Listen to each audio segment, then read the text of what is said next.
I'm your host, Locke, and this is the podcast where we drink, smoke, and bullshit about the life of a historic criminal. Now we're talking outlaws and gangsters. We're not going to cover too many serial killers. That's just a little bit dark for me, and this ain't no true crime podcast. Honestly, you can't call this a history podcast because I'm no historian. I'm just a history fan that does some research and bullshits about it with his friends. So speaking of my friends, let me introduce you to my co-hosts. So first with us today, we got Dan. What up, what up? And then also with us today, we got Lorraine Mclain. Oh, hello. All right, welcome to the show, everyone. Good to be here. So I guess, Lorraine, we'll kick it off with you because you're the one that's drinking something a little bit different. What do you got to drink today? I have Malibu and pineapple Nice. with a cardboard straw. With a fancy turtle-safe straw. Feeling a little Caribbean.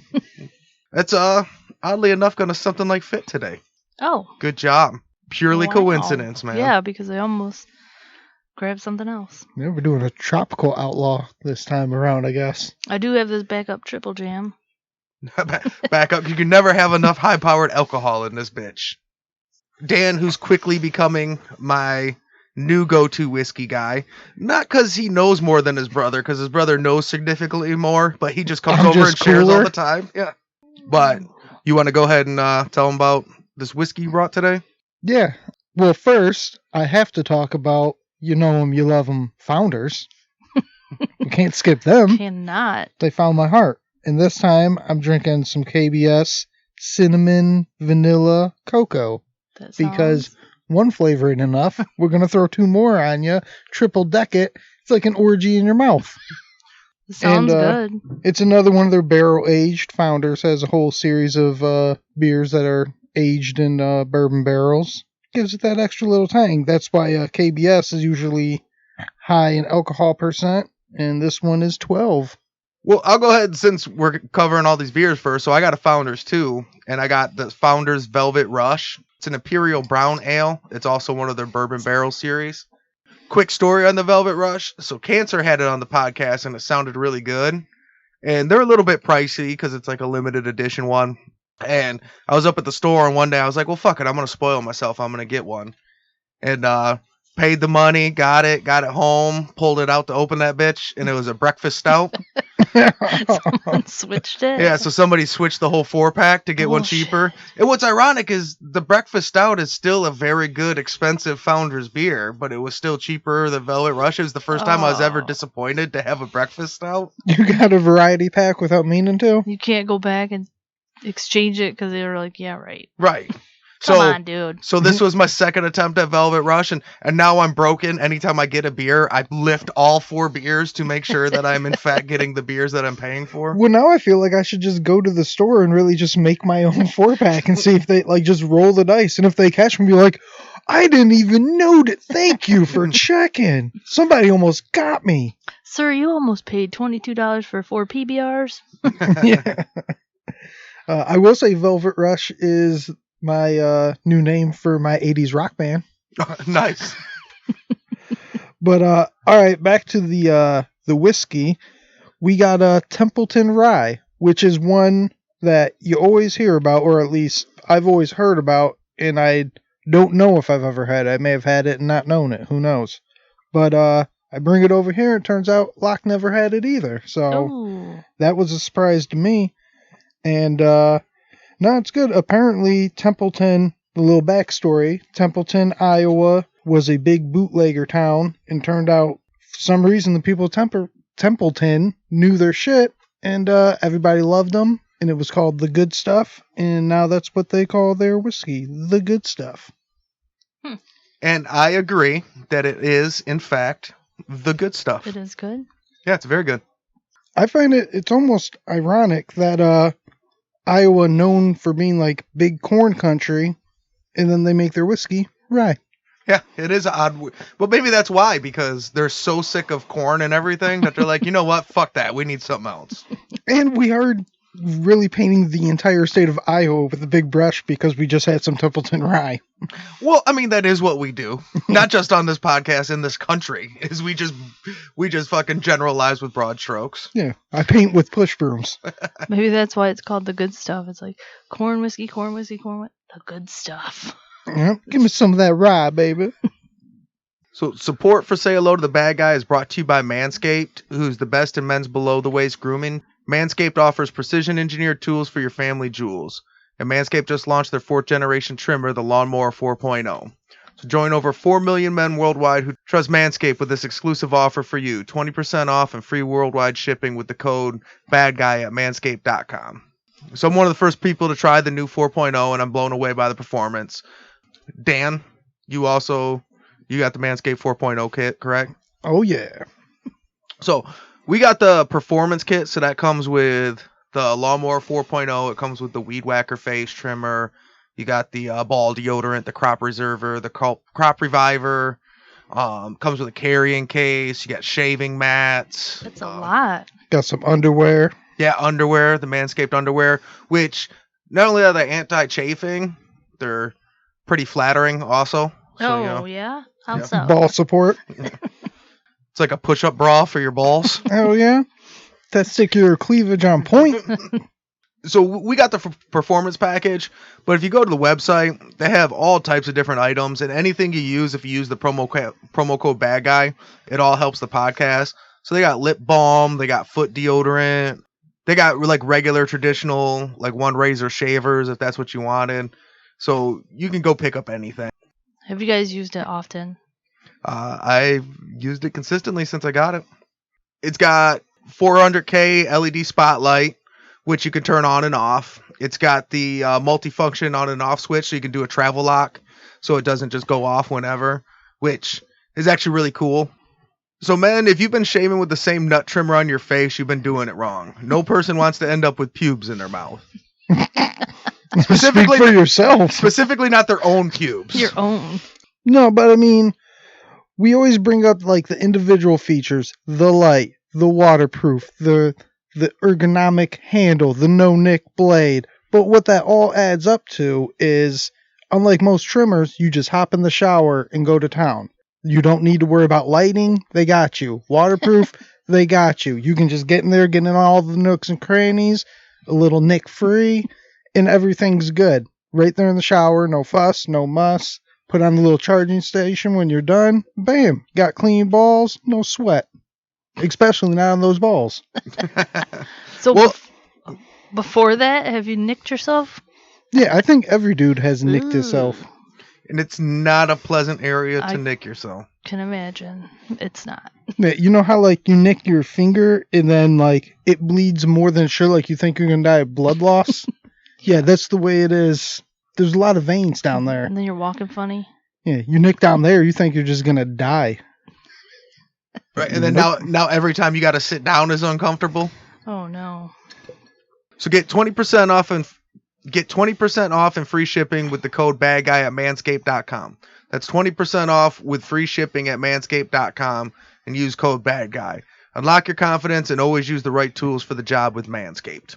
Now, before we get started, got to make sure we take the time to thank Sixfold Swaino for letting us use his music in the intro. We want to thank Cancer for letting us use his music in the mid-roll.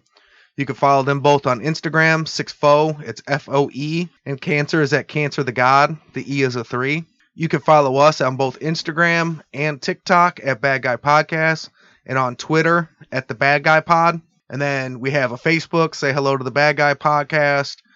We got a YouTube channel. If you could subscribe to the YouTube, we really appreciate it. We're trying to grow that slowly but surely. And I think that's all the social medias, isn't it? Oh, we got the email. Say hello to the Bad Guy Podcast at gmail.com. The original social media. The original. Oh, yeah. And then you can go to the website, badguypodcast.com. So we'll go ahead and get started. And the bad guy we're covering today is Alex Pompez. This ain't negotiation time. This is Scarface. Final scene. Fucking bazookas under each arm. Say hello to my little friend. No AKA? No AKAs. I call him the APOM.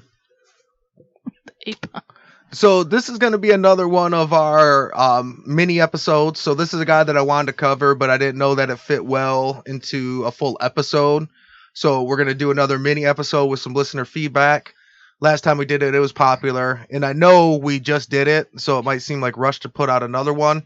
But this is actually going to be our last episode until we go into the season finale series. So if we don't cover it now, we won't be able to cover any listener feedback for a while. And this one is a guy that kind of just didn't make the cut for the season finale. So last year in the season finale, we covered Al Capone, and it turned into a 4-part series. This time we're going to do it a little bit different. So this guy, it's like the teaser trailer for the season finale series, I guess. I fell in love with this season. I fell in love with doing series, basically. Like, instead of having to choose, like, I would just call it a series and just cover all of them. Yeah. I feel like this disclaimer is going to be longer than the story. You don't have to justify shit. This is our podcast. We do episodes who we want to do.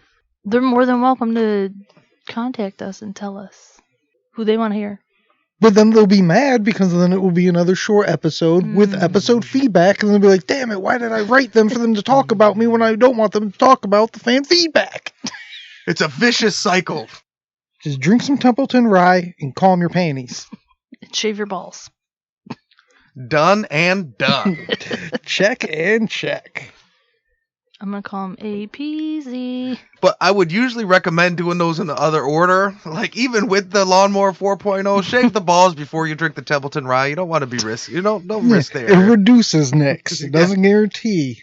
Yeah. You don't want to go at it whiskey drunk. So, Alex Pompez was born May 3rd, 1890 in Key West, Florida to Cuban immigrant parents. Oh, yeah. Oh, shit. He was Afro-Cuban, it's black dudes from Cuba, basically. His father was a lawyer and cigar manufacturer and was on the board of directors for the Key West chapter of the Cuban Revolutionary Party. He eventually was elected to the Florida House of Representatives in 1892 as a Republican. So he was real into politics on both sides. He's into American politics. He was into, the Cuban politics. His dad died in 1897 and willed his estate to the insurgency, leaving his family to struggle financially. What the shit? Why'd he do that? He was down for the cause, I guess. I appreciate being down for the cause, but that's part of the story. I read that, I'm like, ugh, that's tough. He loved his mother country more than his baby mama. His 7-year-old? Yeah, this guy's just got off the nipple, just speaking, and he's like, no, I'm going to be poor forever. I could get if, say you're super wealthy, and you don't want, your kids to grow up spoiled. You at least live them enough, your wife and your kid enough to get by and maybe leave. So they're going to be okay. They're just not going to be super rich. And I leave some of this in insurgency. He just straight up left it all. He financially boy named sued him. He's got to grow up tough. But Alex seemed to be pretty talented, though. He's pretty, I guess, entrepreneurial or whatever. So they were poor after his dad died, but he kind of got his act together fairly quick. He got into the cigar industry. He's basically said he loved 3 things: cigars, baseball, and money. Which he's Cuban. Cuban. You're a Cuban cartoon character, bro. Yeah. But yeah, basically off his hard work, he gets into the cigar business, and he was able to not get them back to the wealth that they were, but at least keep them from starving. I may not have left you all of my money, but I left you my skills. So that is all you need, son. So he was showing potential. So Alex moves to Harlem in 1910. He started his own cigar industry basically in Harlem, which this is really starting to turn into the Harlem Renaissance era. He was able to succeed in that industry, and then becoming successful, he became a talented businessman, and he was able to parlay that into another business that he'd seen growing onto the time, and eventually started moving into the numbers business. So we've covered the numbers a little bit. We're going to cover a lot more coming up soon, but the numbers is basically the lottery. I wanted to say the lottery, the illegal lottery before it came legal, but it's basically just the lottery until the state took it over. Yeah, there was no state lottery to compare it to. It was the only game in town. So I looked it up. At this time, there's only 2 places. It was Maine and Kentucky were the only places that had a legal state-run lottery. In the whole rest of the country, they just didn't have a lottery at all. So we like to say the numbers game was the illegal lottery before the lottery, but no, it was really just the only lottery at the time. And it was always big in the Latin and the Black and the Italian communities because they were poorer communities. And, I was reading a lot, a penny could get you $60, which at that time was, that was 2-3 weeks worth of work. Well, I mean, if you get into it, not there's a ton of like different documentaries about it. Even like last week tonight, John Oliver did a piece about it. Just the way that the lottery is, even today, the legal lottery is still just sucking on the poorer communities. That is where the bulk of the lottery money comes from, and it's, I mean, if you look into it, like the lottery has always gone to the minorities and the lower class and the poorer people. That's what the lottery feeds off of. Well, and what actually made it better then was because where they were also feeding off those communities, they were also providing jobs into those communities. So those people were working for the lottery. So they were the bankers and the runners and the, you know, they were doing all the jobs. So they were taking money from that community, but they were also providing something of a service. They were providing jobs. Whoever won it, it wasn't like they went and moved into the nice, like they were still in that neighborhood. It all went into without the state taking its cut. Like you played the lottery, that money was staying in your neighborhood. So he takes his business savvy and he is able to take that into the numbers industry, and he quickly becomes one of the top numbers bangers in Harlem. And he just becomes fairly rich and pretty powerful pretty quick. He actually gave an up-and-coming rising star in the underworld his first chance when he hired teenage Bumpy Johnson as his personal bodyguard. Oh shit, we've heard of this fella. So Bumpy Johnson was in Harlem doing crime before that, but this was kind of like his first step into the big leagues. Now he's up in the big leagues. And it goes to show that he was something of a badass because he gets his job as a top numbers guy, personal bodyguard as a teenager still. Like, now, I got a quick question. It goes back to his father was Afro-Latino or whatever, and now he came up to Harlem. Does he like present as just a black man or a black Cuban or? So he's a black Cuban. Okay. But he is in America, and you know, we don't know the difference. We just assume, oh, he's a black guy, he's a black guy. And Harlem at this time was a lot of the white people were starting to leave Harlem. And then if you look now, there's Spanish Harlem, there's Black Harlem. So they were kind of the front pioneers of that. But we'll kind of get into a little bit more. He was kind of this bridge between like the Latin and the black community, because they had like the black guys and the Latin guys, and he was both, you know, because like I said, it's one of those things where once you come to America, they could really give a shit less what language you speak or where you're actually from. They just take a look at you and they say, looks black to me. After a February 1924 incident when Bumpy saved Alex from an armed robber and helped him avoid police questioning, Pompez would always remain loyal to Bumpy for the rest of his life after that. I love you, bro. You're my boy. My boy, Bump. My boy. Like, fuck, that guy was gonna rob me. Oh shit, now these police want to talk to me. Oh, you got that? Shit. Damn, that's my boy. He's handling everything from other criminals to the police. He's just got it all. Go, Bumpy. Go, Bumpy. Go. So eventually Alex becomes such a big numbers operator. He's just making money hands over fists. And he eventually starts investing much of his numbers money into his true love, which is baseball. Would you say he's a smooth operator? So he invested his money. He owned the Cuban Stars of the Eastern Colored League and the New York Cubans of the Negro National League. Oh. And he helped organize the first Negro League World Series in 1924. Damn, and he really is straddling that line. It's all the Negro League, but they're the Cubans. That's what he's doing. They are the New York Cubans. Not make no mistakes about it. So, to your point, what he would do was he would go to a lot of these, you know, not just Afro-Cubans, but the Dominican Republic, Puerto Rico. There's all these Hispanic islands that have a lot of black dudes, you know, so they got, you know, they all come from basically the West Indies, and they were in these Spanish islands. And since he was a black man, but he was American, but he spoke Spanish, he was this great bridge. White people were so confused. Look, what is happening? I don't get anything. What are you? What's going on? Right, but then he goes to the Dominican Republic and they fucking love him. They're like, hold on, you speak Spanish? And he's like, dude, you can come to America, play ball. Like, and they're like, dude, I'm a black guy, and I'm a black guy that speaks Spanish. And he's like, I got you. Yeah, come play baseball. That is.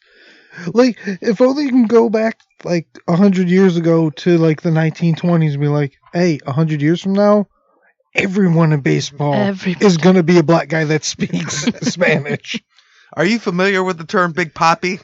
Yeah. You will be. So in the early 30s, Dutch Schultz begins to move in on the Harlem numbers rackets.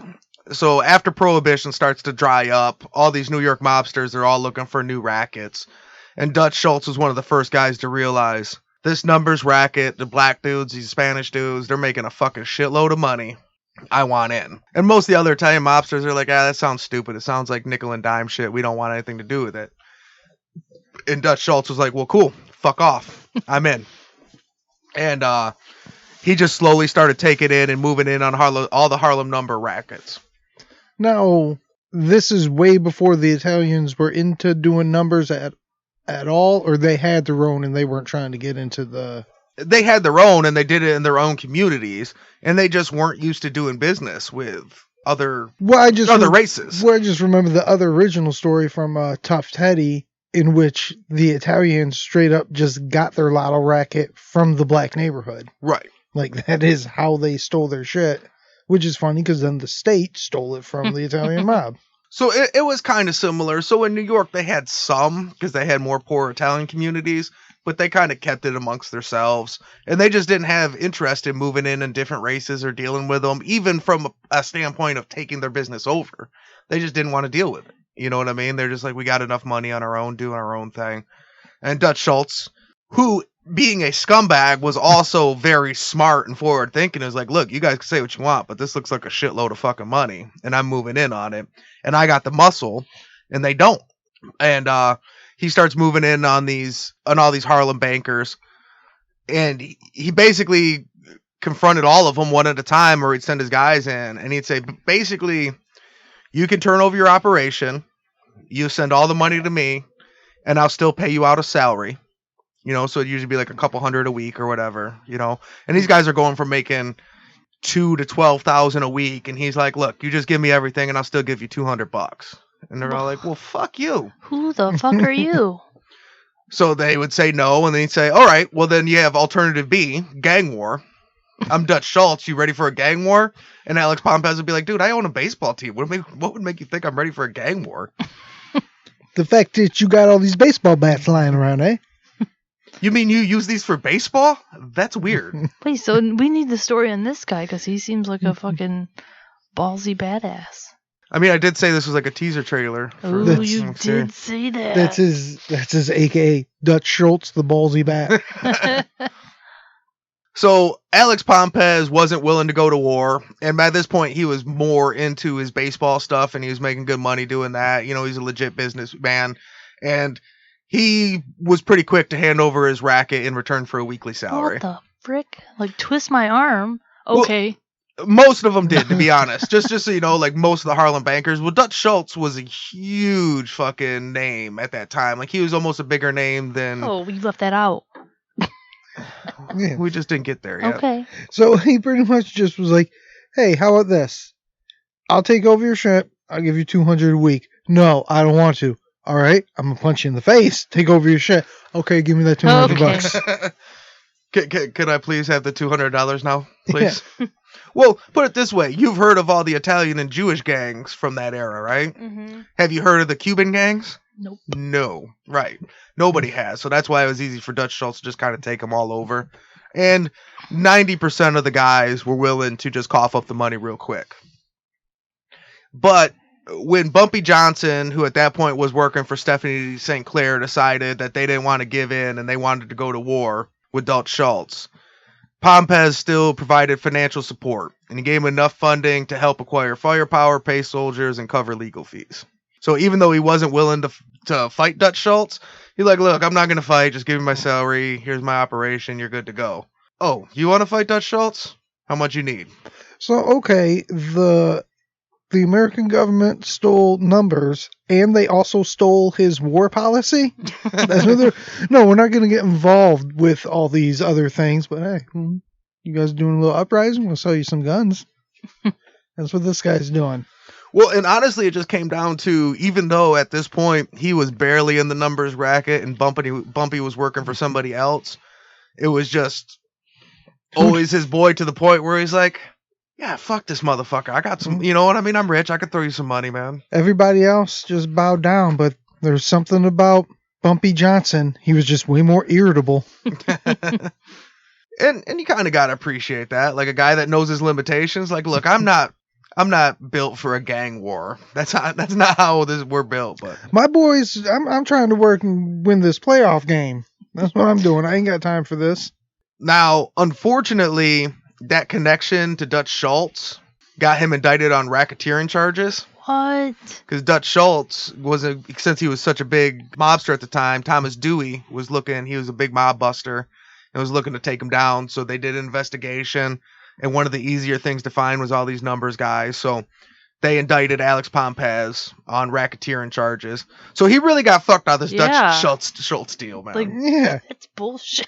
He's like, I ran it so clean, I never got popped. Now I let you run it, and look what happens.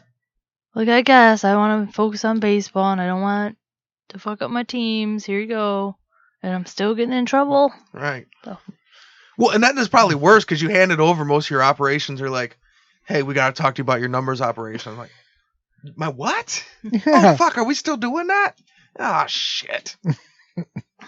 I thought I canceled my subscription. What is going on here? So he opted instead to flee to Mexico. Oh. So he went to Mexico. Eventually they caught him, but they actually like him. He Liked him. Well, I mean, he was a Hispanic dude and shit, and he was kind of like, yeah, but fuck America. Mexico was like, yeah, fuck America. We're not going to extradite so him. when you said they caught him, he got in some trouble with the Mexican police, and Yeah. the Mexican police like ran his name, was like, hey, this guy's wanted way up in Harlem. Yeah. And he was pretty much like, dude, I'm one of you guys. I'm down here. Like, you're going to send me all the way to Harlem? Fuck off. It's 1930. You know how long it takes for a car to make it to New York from here? If you have to ship me by boat to get there, let's just call the whole thing off. So based on the relationships he had developed in Mexico, he was able to get them to refuse extradition, Or Dyson. whatever, extra something. They didn't want to send him back, whatever that word is. Extra. And he was able to, from Mexico, to work out a deal to turn state's evidence and have the charges dropped. Oh. So eventually he came back and, It was Bumpy. Bumpy came through. well, no, at that point, Dutch Schultz died too. So he snitched on Dutch Schultz and any of his guys. It was like, yeah, what do you need to know? Like, I'll tell you about all of them. Oh, word. It was all these white guys. They all did it. I mean, we all know I'm pretty vocal about my anti-snitch policy, but in this case, I'll allow it. This isn't... Hello. Well, he was originally considered one of the only guys to turn state's evidence and then still live. But then now the floodgates open. They're all doing it. You know what I mean? Yeah. Sammy the Bull follows us and dances like a bunny on TikTok. Dances like a bunny? Yeah. I can What? show you the video, man. Let me see. You know, little TikTok bunny dance? and Oh my shit? gosh. He did that. What a fall from grace. Yeah. Sammy the fucking Bull. 19 hits. Now you're dancing like a bunny on TikTok. I mean, that's real cool. Awesome. So he gets the charges dropped, and after that, he decides he wants completely out of the numbers game, and he just focuses on baseball. I think he decided he wanted out of the numbers game a long time ago. He held a press conference. Listen, I am nothing to do with the numbers. I'm out. I am really, please, everybody hear me. I am really trying to focus on baseball. I do not want, don't bring me your penny. I don't have a number. I like how, like, he got busted. They're like, yeah, you got a warrant. We got to send you back. But you're cool, so we won't send you back. And then after a little while later, he's like, you know what? My boys need me. I need to go up there. Baseball's in my heart. This Mexican league just don't got it the same as my Harlem Negro League, so I got to get way back up there. If I got to snitch to coach them to win the championship, that's what I got to do. In 1948, he's keeping an eye on the Jackie Robinson situation. He knows integration's coming. They actually say that he was actually telling people that it was about to integrate way before other people even realized it. He just kept telling them, he's like, hey, it's going to happen. So there was people that literally talked to him, and he told them the integration was going to happen. They said it could never happen. And then the next year they seen Jackie Robinson play, and they're like, oh yeah, It's about to happen. yeah, maybe Alex was right. This motherfucker knows his shit. So, knowing that integrations come into baseball, he arranges for the New York Cubans to become a minor league affiliate of the New York Giants. Oh, so they can get called up? Yeah. Yeah. The Giants agree to the deal. Part of the deal, they bring him on to handle their scouting of Latin America. So he starts scouting Latin America. And I seen a quote on baseballhallofame.org where this guy was talking about Alex Pompez, and he said Jackie Robinson busted the door down, and then Alex Pompez built the pipeline. Because as soon as Jackie Robinson went in, they integrated. He was like, dude, I got fucking baseball players if you guys want some. And then, so all of a sudden they start bringing in Latin Americans, and at one point they're finally like, okay, we get it. White people and Cubans can play baseball. And he was the one that was the front runner in the MLB to recruiting Puerto Rico, Dominican Republic, Venezuela. So they originally thought like, okay, we're going to open it up. We'll let Cubans play too. And they're like, he's like, dude, baseball is so big in so many of these countries. So he signed, as a scout, he signed Camilo Pascal, Tony Oliva, and Orlando Cepeda, who between the three of them, they go on to combine for 26 All-Star appearances. Wow. They were like, it was like he just went out and found fucking 3 Derek Jeters right off the bat. Like, they're like, you know what, we're going to try and integrate this thing. You know any good Latin players? It's like, like you see that one guy, that's like today almost. Like, that guy's still in baseball coaching. Like, that's a guy Alex Pompez brought over. Yeah, so this guy was like MLB Ellis Island. He was like, if you need Latino and black players, I got you. Legend has it, I don't know for sure, it does seem to check out, that he sent in a favorable scouting report for Fidel Castro. So I guess Fidel Castro was like a sick pitcher. He had like threw like a 90-mile-an-hour fastball and had a curveball and shit. Oh, that's another. If you want to get into it, the Dollop had a good one about the Cuban League, but Fidel Castro was huge into baseball. Like they called off like a war so that they could have like a baseball game and shit. He was wild with it. Well, and the reason I think it's not hard to believe that he turned in a favorable scouting report because the Minnesota Twins organization almost signed him. You know what I mean? So there's a good chance that anybody seen him work out, you know, would have at least, as a scout, that's what you do is you write what's good. So it's not like he said, hey, let's go out and sign Fidel Castro. But if other teams were looking to sign him, that means the kid could play ball. Yeah. And if he didn't decide to take over a country, he may have had a real career in baseball because he's a good pitcher. In 1950, the Giants made Alex Pompez their head of Latin American operations. So he go on be a part of the organization for decades. He served on the Baseball Hall of Fame Special Committee on Negro League Baseball in the early 1970s. And he died at age 83 in 1974 in New York City. Wow. He was elected to the Baseball Hall of Fame in 2006. He's in the Hall of Fame? Yeah. He's like in the Baseball Hall of Fame as one of the major Negro League Baseball contributors. Wow.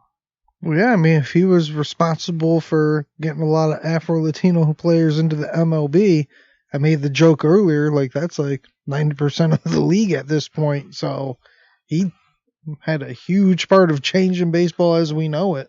So this is the stuff I could find tons of information on. Like the earlier part, trying to find any information on the numbers stuff, very hard to come by. Like the baseball stuff, like, yeah, he's a huge guy in fucking baseball. Well, yeah, turns out there's a whole lot more documents officially written about baseball than there is illegal gambling. Well, and I guess if you're rich and successful, that's something that they tend to bury a little bit. I mean, we all forget. Ray Lewis stabbed 2 people to death. I never forget that. That's like always remember. Always remember. Never forget. All right, so you guys haven't seen any pictures of him. You guys got to guess who would play Alex Pompez in a movie? I'm going Roy from The Office.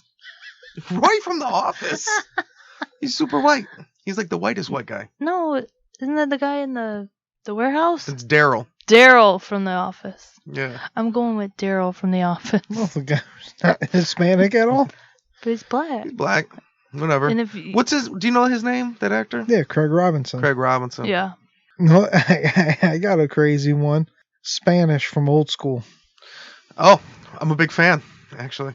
But it's not only a comedy thing. I've seen him in like dramatic movies and shit. Like he's a good actor. I don't know who he is. So his name is Rick Gonzalez, and oh, so Or, See, no, here we go. Hold on. But on the Rick Gonzalez, because she just seen who he is. So he's been in a lot of shit we watch because, like, Coach Carter is one of my all-time favorite sports movies. Mm-hmm. And he's, like, one of the guys in that. But then he was also in Roll Bounce, Yeah. which my kid watched all the fucking time. So I've seen it a million fucking times. But he was also in one of my favorite all-time great bad movies, Biker Boys. Yeah. So I'm a big Rick Gonzalez fan, oddly enough. If you want to see Kid Rock in a leather choker, Nope. watch Biker Boys. Sure don't. It's dope. Well, I don't. You tried to convince me that Roll Bounce was a good movie. Hey, I like Roll Bounce. It's horrible. Horrible. So who was your other crazy guess you were about to say? I was gonna say flip it completely. Lin-Manuel Miranda? vehicle. Yeah. Lin-Manuel Miranda? Oh, okay. I thought you were correct. Like, no, it is Lin-Manuel, ain't it? And then, but I forget it's 3-name guy. But make it a musical and have the one guy that played the lead in The Heights. And he played like Hamilton's son in Hamilton. Yeah. Have that guy play him. And the whole thing's a musical. That's Anthony Ramos. What's that guy's name? But yeah, that's a up and coming dude. Like one day he'll be a pretty big fucking. Well, what's his name already is like Leslie Odom's getting there, and that's they all started off as just the Hamilton dudes. Lin-Manuel Miranda is a good pick because he's like the fucking. He's the Alex Pompez of theater. Like he knew, like dude, I got all these guys. They're about to be dope. Just telling you, I got them over here on my little True. fucking shit. Well, They're eventually gonna farm out. I picked the other guy from Hamilton, the David. No, that's David who Diggs. should. I was just about to say David Diggs would play Bumpy Johnson. So we're just gonna take the whole Hamilton cast and just make them into this movie. There we and go. shit. Sing a song from Hamilton that goes with Alex. I'm completely drawing a blank right Pompez. now. Name one of the songs. Writing like you're running out of time. Why you run numbers like you're running out of time? That was pretty good, dude. There you go. You should do improv. You did. That was horrible. I knew no other lines from the song. I can't think Hey. of none of them. Name one Criminal Racket, one Hamilton song. Nope, Bam. no. Mash Nailed them it. together. You're like fucking Wayne Brady in this bitch. What So- about the King song? What? I can't think of what that was. Do you know it? The King song. What's You'll fucked be up? back. Is that what it is? Yeah. Nope. I'll be back, or you'll be back. Oh, that was when he went down to Mexico and left baseball. You'll be back. Then you'll see that you have to coach the Negro League. You'll be back. You're very good at this game, dude. This is a game that's not a real game. You will scout. You will show them what they're all about. Oh. They will bat and they will swing, and you'll be in the Hall of Fame. All right, here's some pictures of Alex Pompez. I'm gonna pick another song. Oh, he looks different in all three. Wait, the middle one looks like when they told him, "Hey, we got to talk to you about the numbers." He's like, "I was out of that." Hey, we just indicted you. Like, what the fuck? What I will say, the story checks out because he seems to get happier and happier as he gets older. The older he gets, the more he's enjoying life.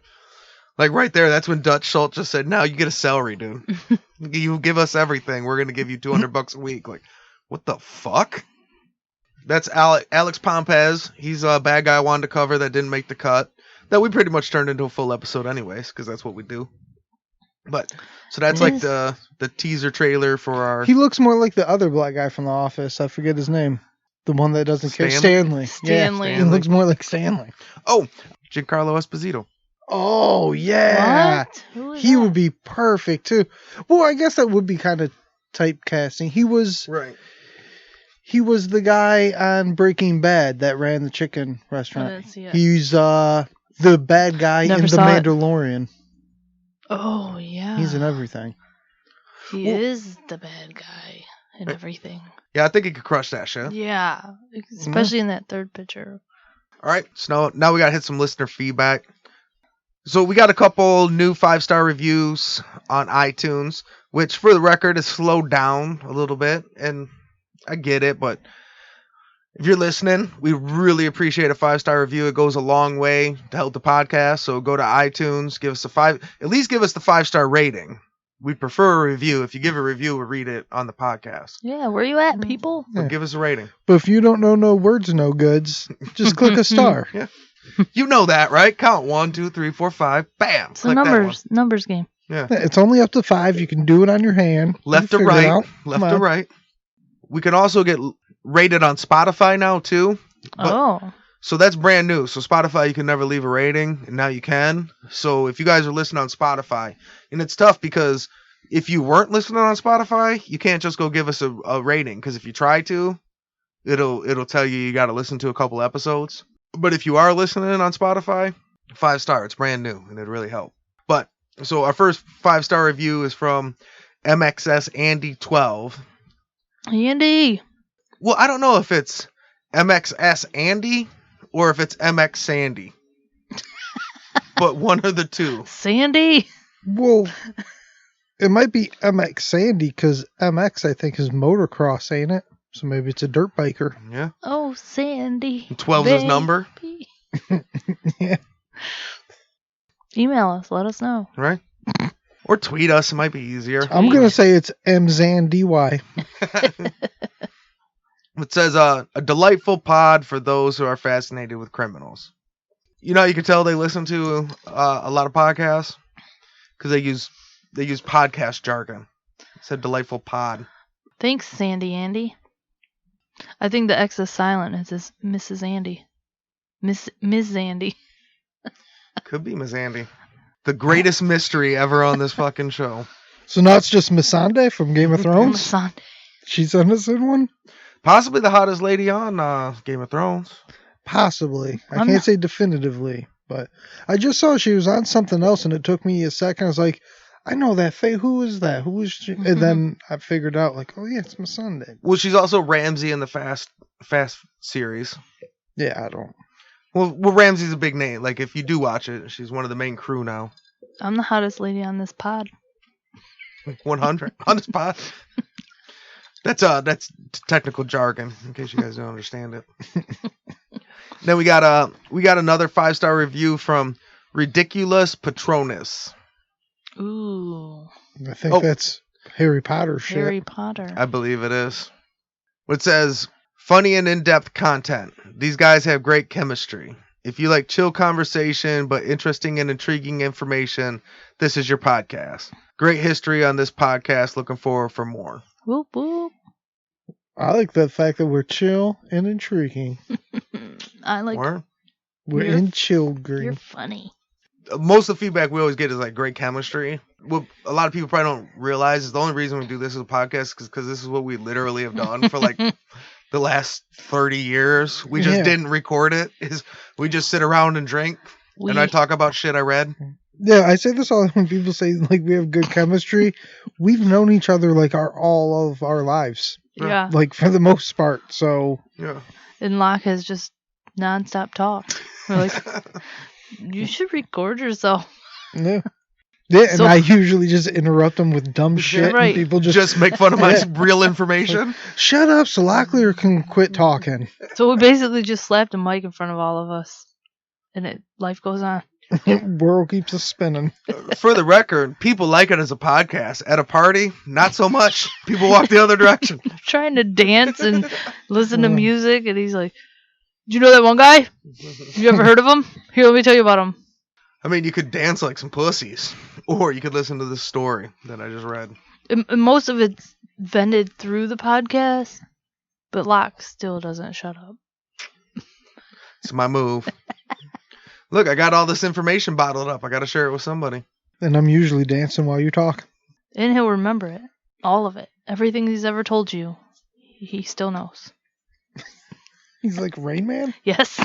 With smooth balls. Except better looking. Smoother balls. It's Bumpy Johnson. Definitely Bumpy Johnson. So we got some more on Twitter. So our Twitter is the Bad Guy Pod.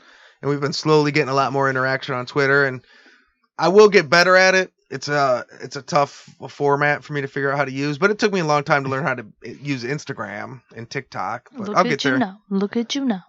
Right. So we're working on it. He's getting likes.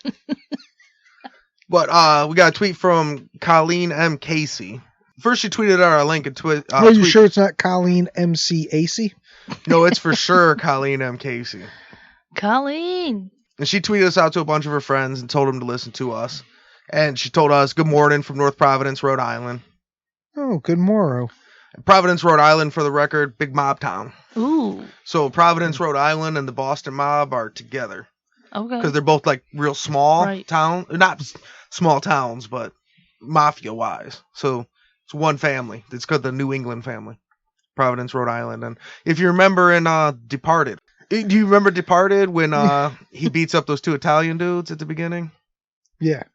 That's what they're telling that guy, that don't make me drive all the way back up to Rhode Island empty-handed.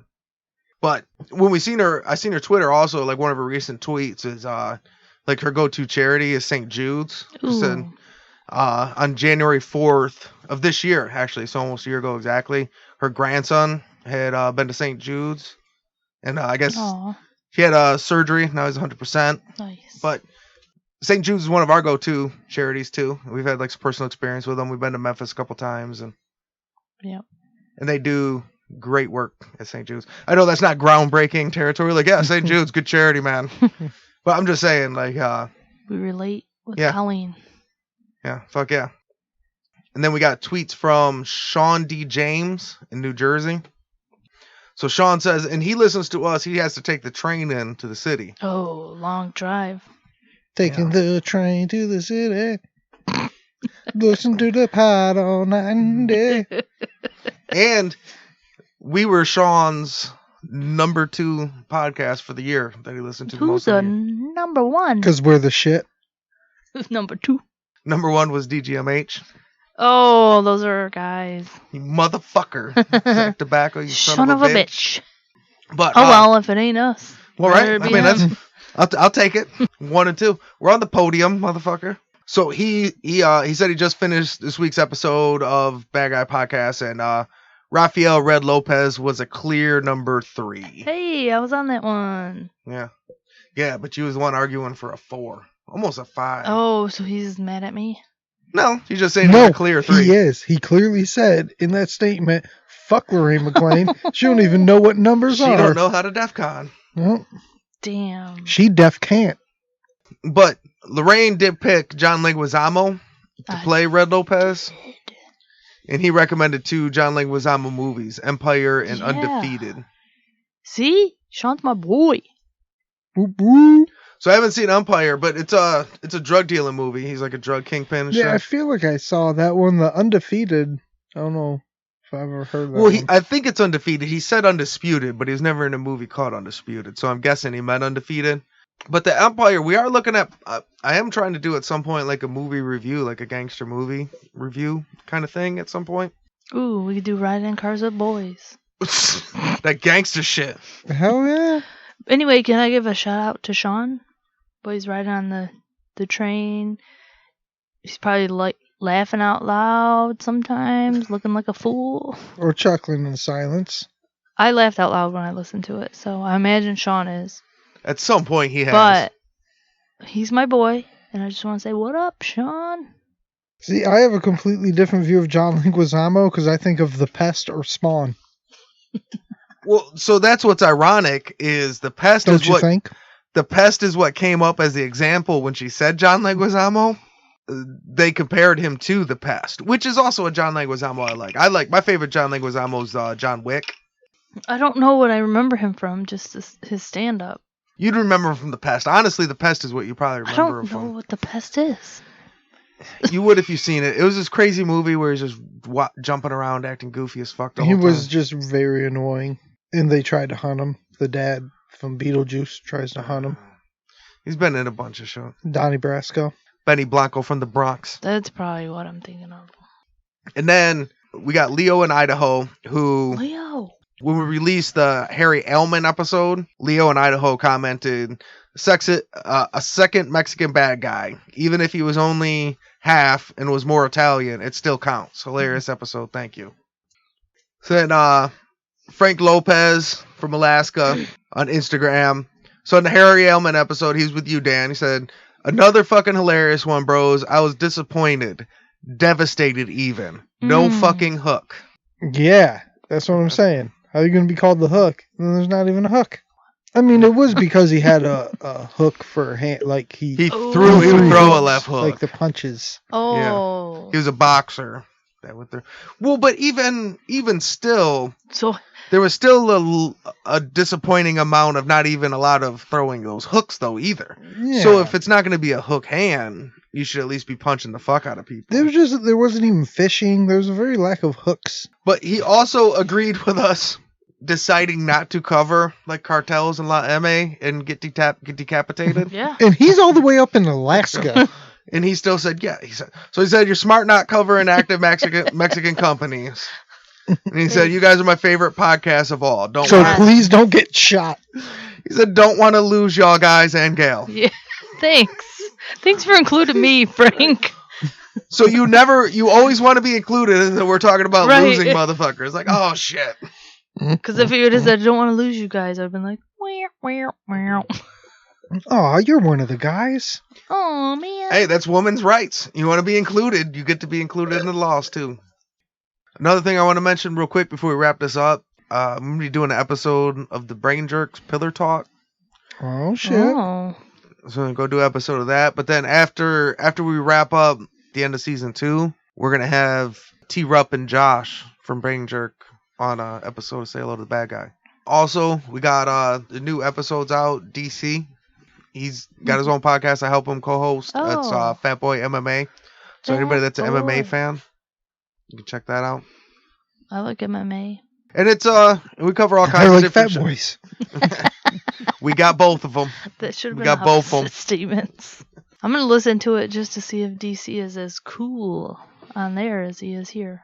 He's cooler. He gets to host it. So it's a much better. It's a much better way to do stuff. You should listen to it. It's like this if it was ran by a smarter dude. Oh. I've been listening to it. It's pretty good. You listen to I it? enjoy it. Yeah.